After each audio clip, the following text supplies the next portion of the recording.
주가가 증명하듯 배당소득 분리과세의 최대 수혜주는 금융주입니다. 2025년 하반기뿐만 아니라 2026년에도 금융주에 주목해야 하는 이유, 그리고 금융주 ETF를 선택한다면 어떤 ETF를 선택하면 좋을지까지 정리해 보도록 하겠습니다. 국내 증시의 체질을 바꿀 수 있다라는 이야기까지 나왔던 배당소득 분리과세인데요. 결과적으로 기대에 훨씬 못 미치는 최종안이 발표되면서 실망감을 안겨주었죠. 시장이 가장 실망한 포인트는 바로 최고 세율인데요. 부자 감세 논란을 극복하지 못하고 최초 세법 개정안에서 27.5%였던 최고 세율이 38.5%로 대폭 증가했습니다. 배당소득 분리과세의 핵심은요, 기업의 최대 주주에게 배당 확대 요인을 직접적으로 제공하겠다라는 것이었는데, 이 정도 세율을 가지고는 자발적인 배당 확대를 유도하기가 어렵다는 거예요. 다만 배당소득 2천만 원 초과 3억 원 이하의 구간의 세율은요, 최초 세법 개정안과 동일합니다. 바뀌지 않았어요. 지난 영상에서 고액자산가들에게 배당소득 분리과세는 절세의 치트키가 될 것이다 라는 말씀을 드린 적이 있는데요. 오히려 세금 부담이 늘어난다는 점을 지적해 주시는 분들도 많았어요. 틀린 말은 아닙니다. 하지만요, 고액자산가 분들 중에는 살짝 더 높은 세율을 부담하더라도요, 종합과세보다 분리과세를 선호하는 분들이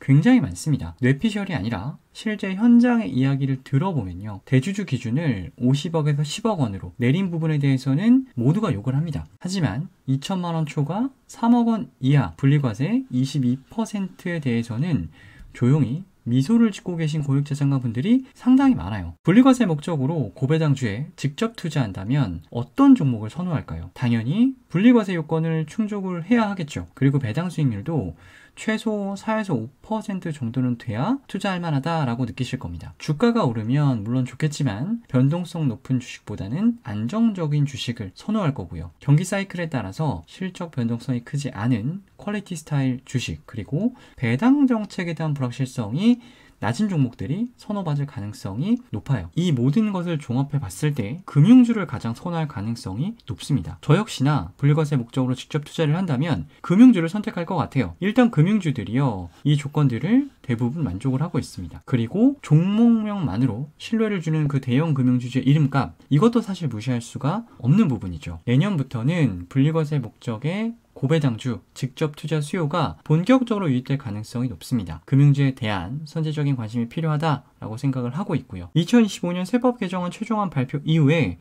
실망 매물들이 일부 나왔죠. 금융주들 더 이상 큰 폭의 주가 하락 없지 않습니까? 돈은 거짓말을 하지 않습니다. 2025년 세법 개정안에 대한 기대감이 유효하다라는 것의 반증이라고 생각을 해요.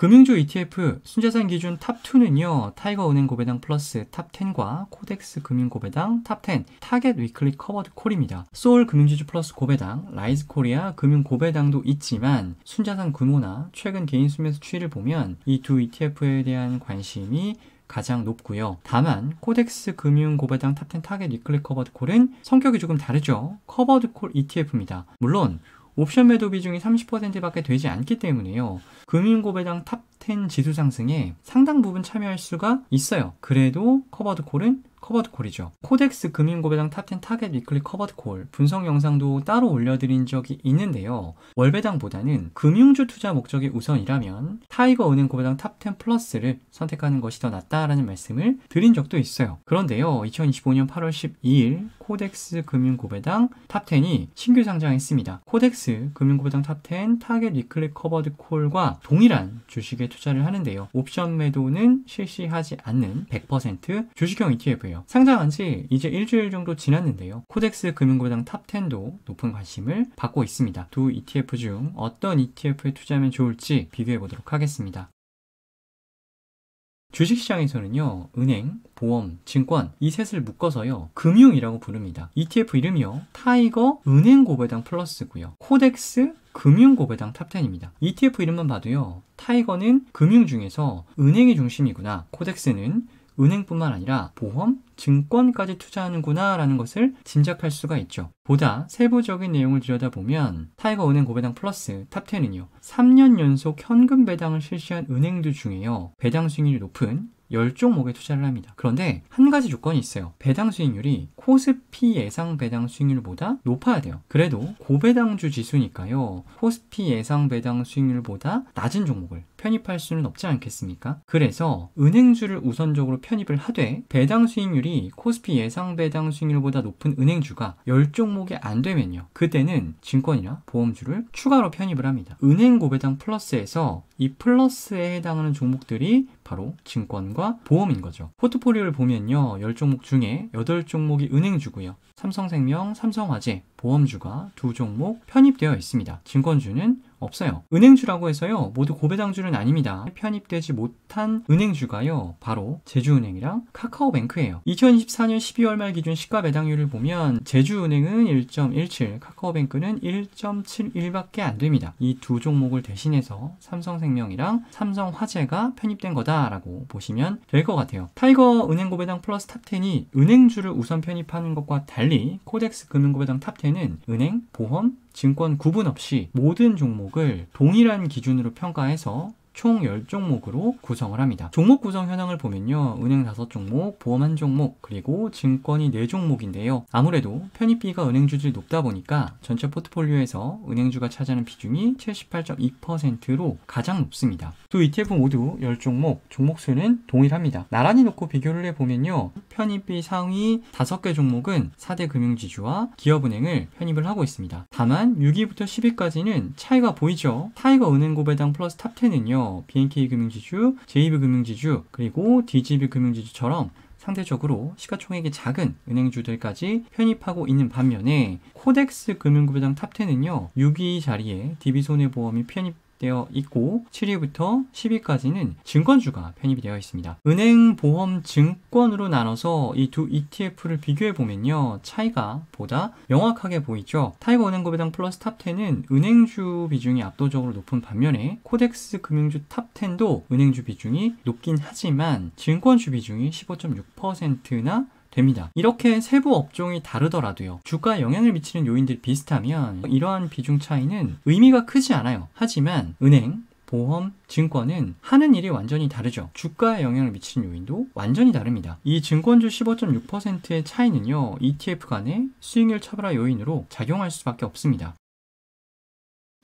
보고 계시는 차트는요. 코덱스 은행과 코덱스 증권의 최근 1개월 수익률인데요. 올해 4월 대선 이후 증권주가 은행주 대비해서 이렇게까지 치고 올라갈 수 있었던 것은요. 물론 배당소득 분리과세도 있지만 더 큰 이유는 증시 활성화였습니다. 주가가 올라가면 거래대금이 늘어나고요. 증권사의 브로커리지 수익이 증가하지 않습니까? 실제 2분기 국내 증권사들 역대급 실적 다 기록을 했죠. 그런데 이 증시 활성화는요. 은행 그리고 보험과는 전혀 무관한 모멘텀입니다. 또 ETF의 기초지수 연초 이후 성과인데요.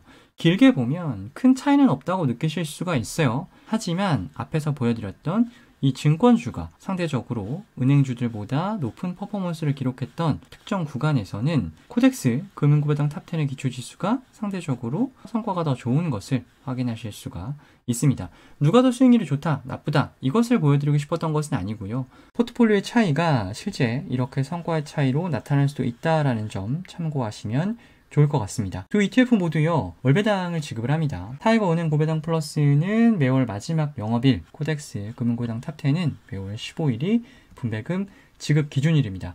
배당 수익률은요 둘 다 연 4% 초반입니다. 올해 4월까지만 해도요 타이거 은행 고배당 플러스 탑10 연 5% 이상의 배당 수익률을 기대할 수가 있었는데요. 주가가 너무 많이 오르다 보니까 배당 수익률도 3% 초반대까지 하락하긴 했습니다. 보유하고 있는 주식의 배당금이 월배당의 주요 재원이기 때문에 분배금은 당연히 100% 과세 대상입니다. 타이거 은행 고배당 플러스 탑10 분배금과 주당 과세 표준액을 보시면요. 똑같은 것을 보실 수가 있죠. 연금 계좌나 IS 계좌에서 투자하시면 절세 혜택을 기대할 수가 있기 때문에 한도의 여유가 있으시면 절세 계좌 활용하시면 좋을 것 같습니다. 월배당만 본다면 두 ETF보다 매력적인 대안은 많이 있습니다. 금융주 투자에 대한 니즈가 없다면 관심 가질 필요가 없는 ETF예요. 다만 금융주 투자에 대한 관심이 있다면 두 ETF 모두 좋은 선택이 될 수 있고요. 개인적으로 내년을 준비한다면 금융주는 들고 가셔야 하지 않나 라고 생각을 합니다. 은행주 중심으로 투자를 하고 싶다면 타이거 은행 고배당 플러스 탑10이 좋을 수가 있겠고요. 반면에 금융주 전반에 투자를 하고 싶다 라고 하시면 코덱스 금융고배당 탑10을 선택하시면 좋을 것 같습니다. ETF 읽어주는 남자, 오늘은 여기까지입니다.